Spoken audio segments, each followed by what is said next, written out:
Man, everybody's coming for DJ Akademiks. I don't know who he pissed off. Listen, I don't know what's up with this guy, man. You know, we know that he's a goofball. He's always saying something crazy. Right now, he's at battle with Maino and Jim Jones and them. You know, Maino said some stuff about some disrespectful stuff about Maino. Maino came and got back at him with some disrespectful stuff. Right now, you know, he reviewed the video. He got drunk on his podcast and he went crazy on Maino and Jim Jones and the whole show. But now the Joe Budden podcast and the woman Mona, she's going off on him too. But let's look at the situation with him and Maino and how that's transpiring first. The big tater. Yes. Did you like that? Huh? No, what was the role play? Yeah. The role play. What was the roles? This feels like it's going to be so wrong. It's so wrong. I'm going to tell you right now. I've never talked about this. You should talk about it. I like to be like a runaway slave. Okay, no. Maino, what? Oh my God. I like to play like a runaway slave. Okay. I like to play like a disobedient slave with a white woman. So tell me like what you said. The big dictator. Whole time I'm calling you Maino, I should call you Toby. Whole time I'm calling you Maino, your name should be Maino Kente. Kunta Maino. Kunta Kente. Whatever. Whatever one you want. Maino, you see though. Say. Yes, Mesa. I was sorry. It's two of them. Like it's like me getting whooped, right? Maino, you the big tater fantasizing about getting whooped.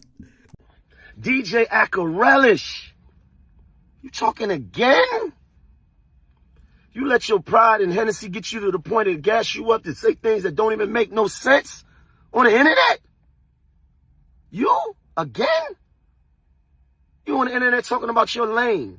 But let me ask you something about your lane. Was it your lane when that lady said that you forced herself on her? Huh? Is that your lane? Huh? Assault, is that your lane? All word, because that's what you accused for, right? Ain't you paid out for?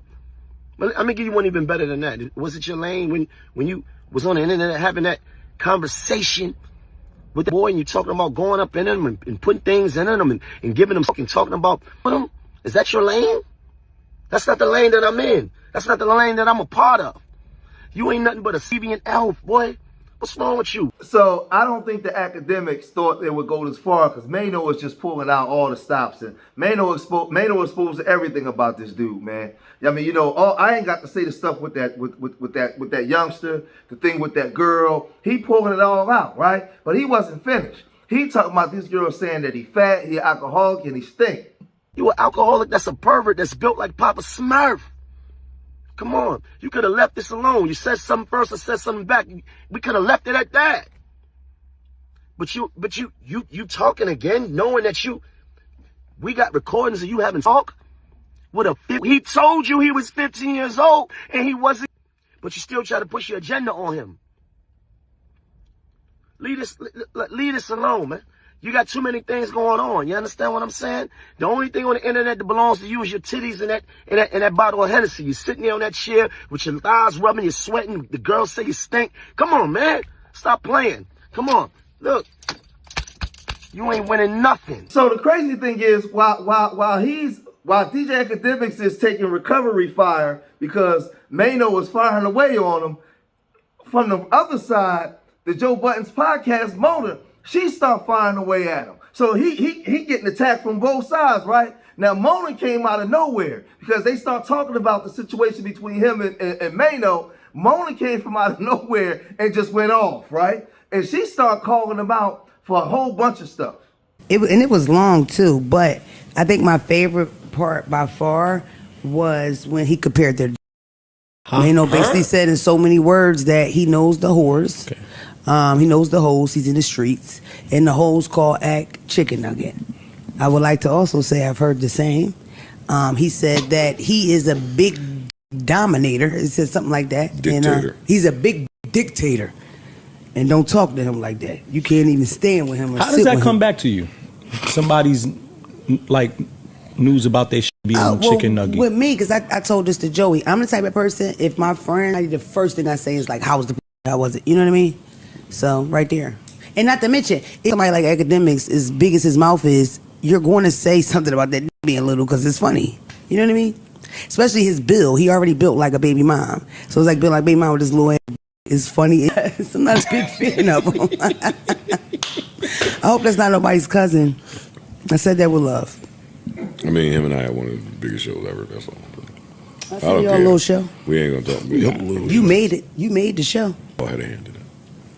Oh, you don't fuck with that? I'm just like, I just don't. Did you not gather that from the last? Listen. 2 minutes? Do y'all really want to know? Do y'all really want to know for real?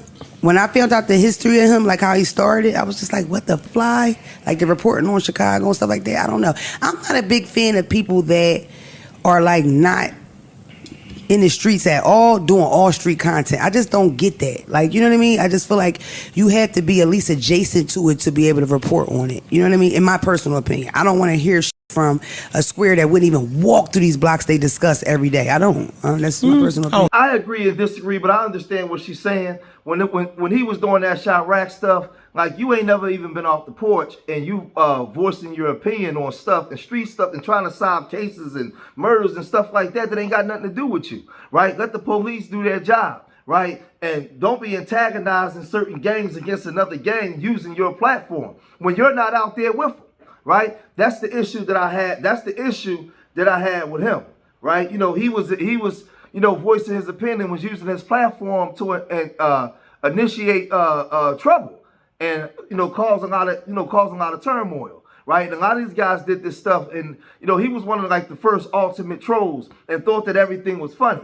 I didn't think that it was funny. So from that perspective, no, I wasn't a fan of his. But I won't say that because you wasn't a fireman or you didn't indulge in maybe some sports or do certain things that you can't report on them. Those are two different things.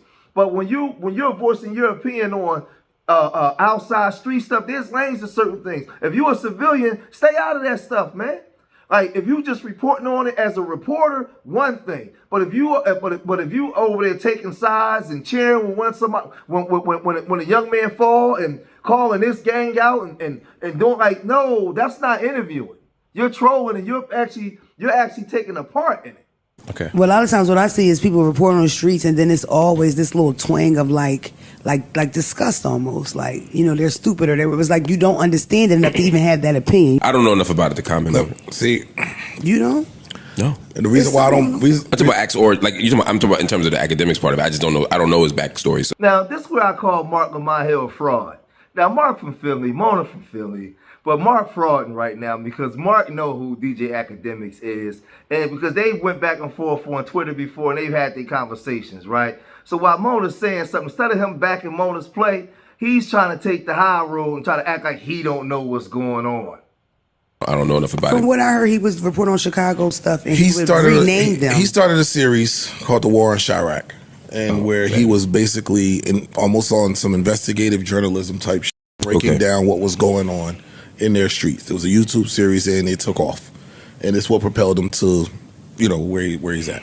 See, my thing with this is, I don't know if you got to be in the streets to do that. I don't think you have to be in the streets to do that. I'm okay with that. But for a lot of people saying, like, I hear a lot, people say I don't want to hear non-street people talk about but these same street people are making songs and putting them out there for public consumption. Right. So if I hear something like, I can't speak on any topic that a musician puts out if I don't live it. No, I wasn't talking about music. I'm talking about the street. But I'm saying, this is a lot of these people were putting this shit in music. Yeah, they're actively putting details of street shit in music and putting it out there for people to listen to. These people have gained millions of fans from chronicling their music. So for someone to now pick up the breadcrumbs, put the pieces together from all they're saying in your music. Like, it ain't just Chicago. I could name a couple other cities that's been doing the same thing where I don't know none of you, but I know what happened. I know who did what with this and that because y'all put it in your music and put it out. Yeah. I know more than I should know as a person who's not involved in it. You should, yeah. I know way more than I should know for a person that's not involved in it at all. Right. And where did that information come from? From them. Right. Putting it out. So now, does that make you wrong for taking the information or the music that y'all put out and talking about it? Well, it's levels, and we talking about a person that built a career off of it. But at that time, he's just reporting. We speaking on it now because of where it took him. Mm-hmm. At that time, he was just, hey, this is what's happening. This is what I heard. This is what this was saying. This is what this one is saying, and I'm connecting the dots. That's it. If he don't, my thing is, if Akademiks don't take that and blow up to become something else, nobody cares.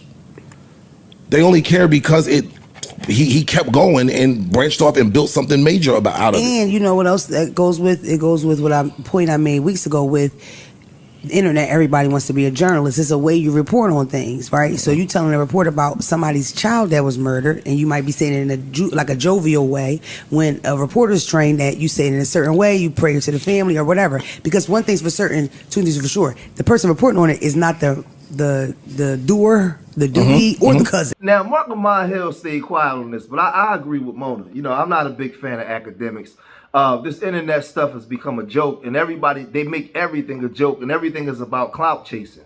Now, I always talk about these young guys putting all their business online, putting everything online, and then a lot of these YouTubers, they go and they exploit it, right, for clout, to make money. So now when they talk about I'm smoking on this pack, you go and you interview this guy that's part of this gang, while he interviewed this guy, and y'all antagonize each other. And DJ Akademiks, you know, he uses his platform to cause trouble, right, to ignite beefs. There's been beefs that's been ignited, not just through DJ Akademiks, but through a lot of other platforms as well. These guys, man, like, there is no decorum.